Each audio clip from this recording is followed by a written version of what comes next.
A Gateway Clippers staff member was doing a routine safety check on the Empress behind me when they found a very unusual passenger on board, a wild bobcat.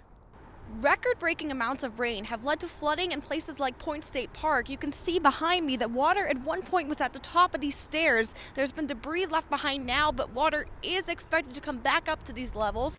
Good afternoon, I'm Casey Hoolahan. And I'm Josh Krupp. Two big stories to kick off your Thursday afternoon. If you have any last-minute fall activities you want to do, go get your pumpkin, go on a hayride, this is the weekend to do it.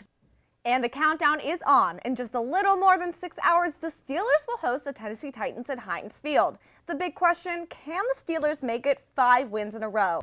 Pittsburgh is known for its large stadiums like Heinz Field and PPG Paints Arena, but tucked away in Station Square is Highmark Stadium, home for the Pittsburgh Riverhounds. Hey guys, it's Casey from Upgrove here with this week's edition of Heads Up, giving you a heads up on the great events happening this weekend here in the Burgh. It's the first weekend in August, and you know what that means. You gotta regatta. You guys heard Santa. Come down here on Saturday and tell him just what you want for Christmas. Michelle, how many hives do you have here? I don't know, we have to count. We keep splitting them. Let's say 2, 4, 6. Pittsburgh is a city full of cultural history, but did you know that Pittsburgh was actually the site of the very first movie theater? This is 96.1's 14th year collecting new unwrapped toys for Toys for Tots, and they'll be stuffing these buses all week with hundreds of toys for kids who may not be able to get their own on Christmas morning. I just took a tour through the open house of the Ice House here in Market Square for the Cool Down for Warmth event. Dozens of handmade signs like this one were piled outside the Pittsburgh City Council building for protesters to use during the International Women's Day March right here on Grant Street. And if you're worried about companies seeing your browsing history, you might want to start rethinking what you search. New legislation was introduced in Washington recently that rolls back many of the internet privacy protections enacted during the Obama administration. Right behind me is the famous American Idol tour bus, which is stopped in Pittsburgh today to find the next big star. A bit of Hollywood came to Bakery Square when the famous American Idol tour bus made its audition stop in Pittsburgh. Pittsburgh has always been amazing for us. You know, we've found some amazing voices in town in the past. We like to go to cities that really are rich in music history, and so Pittsburgh just fit the bill. Aspiring musicians came from all over to chase their dreams. It's been a lifelong dream since I was little. Me and my mom would watch American Idol, so I finally turned 16 and realized that the age limit was 15, so I came to try out. Hopeful contestants, along with their supporters, had to brave a series of tents with different judges before advancing to the winner's circle where they would have the chance to audition on camera. While anxiously awaiting for their turn in the limelight, fellow musicians band together in their passion for performing.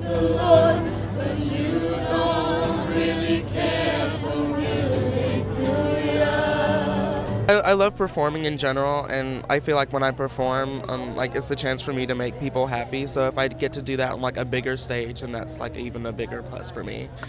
It won't be until 2018 that we'll find out officially if a Pittsburgher could be the next American Idol! For Point News, I'm Casey Hoolahan. Lights, Glamour, Action is the Pittsburgh Film Office's annual gala to raise money in order to bring film projects to Pittsburgh. Hundreds of Pittsburgh's entertainment bigwigs attend every year and walk on the Steel City's very own red carpet. I'm here walking on award season's longest red carpet for Pittsburgh Film Office's annual fundraiser Lights, Glamour, Action, presented by Highmark. This red carpet is actually 501 feet long, 1 whole foot longer than the actual Academy Award red carpet. The Pittsburgh Film Office is a nonprofit organization and relies on this yearly fundraiser to keep its doors open. The office partners with Highmark in order to create the Red Carpet Extravaganza, which raises money not only to keep the film office afloat, but also to revitalize the city's economy as a whole. This event is the single biggest fundraiser that the Pittsburgh Film Office has every year. In the last 25 years, we've brought in $1.2 billion to the revitalization of the Pittsburgh, city. Organizers and supporters behind the office believe Pittsburgh's versatility and unique character are what attract filmmakers from other cities.